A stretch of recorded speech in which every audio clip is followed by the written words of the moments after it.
Hello guys, welcome to మన channel vlogs. Omelette చేసేద్దాం రండి. నేను సింపుల్గా చెప్తున్నా. ఆమ్లెట్లో చాలా రకరకాలు ఉన్నాయి. ఇది ఒక మిడిల్ క్లాస్ ఆమ్లెట్ అని చెప్పాలి. ఓన్లీ శనగపిండి, కొంచెం పసుపు, కారం, వాటర్, ఉప్పు, మిరియాల పొడి ఉంటే వేసుకోవచ్చు, లేదంటే లేదు. అంటే చాలామంది సోడా వేస్తారు, అది అందరి బాడీకి సెట్ అవ్వదు. అలాంటి వాళ్ళు మిరియాల పొడి వేసుకోవచ్చు. కొత్తగా మిరియాలు యూజ్ చేసేవాళ్ళు తక్కువ వేసుకోండి. మిరియాల పొడి వేస్తే ఆమ్లెట్ పొంగుతుంది. ఒకసారి ట్రై చేయండి, బాగుంటుంది. చిన్నపిల్లలకి స్నాక్స్ గాను, పెద్దవాళ్ళు ఏదైనా తినడానికి అప్పటికప్పుడు ఏమీ లేకపోతే వేడి వేడిగా తినాలనిపిస్తే ఇది చేసుకోవడం మర్చిపోవద్దు. ఇంకొక టిప్ ఏంటంటే, నాన్ స్టిక్ వాడేటప్పుడు దానికి సరిపడు అట్ల కర్రనే వాడండి. అదేనండి, గరిట.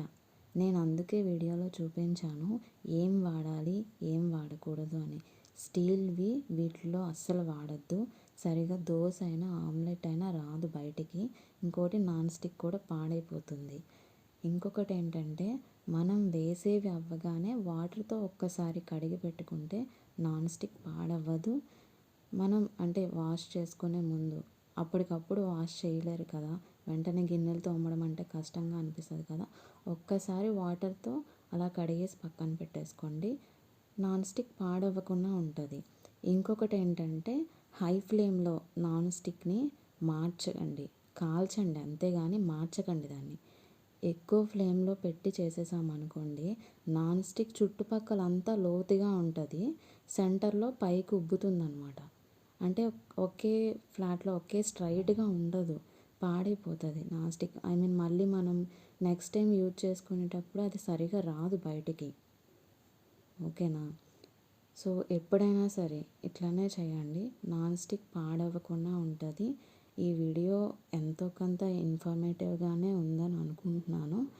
ఎనీవేస్, ఈ వీడియో కనుక నచ్చితే ప్లీజ్ లైక్ చేయండి, షేర్ చేయండి. ఇంకా ఏమైనా చెప్పాలనుకుంటే నాకు కామెంట్ రూపంలో చెప్పండి. ఓకేనా? సో మొత్తానికి ఆమ్లెట్ అయితే రెడీ అయిపోయింది. ఇది కొంచెం మార్చండి, కొంచెమే మార్చండి, మరీ అంతగా మార్చేయద్దు. కొంచెం పచ్చిదనం ఏదైతే ఉంటుందో అది పోతుంది అన్నమాట.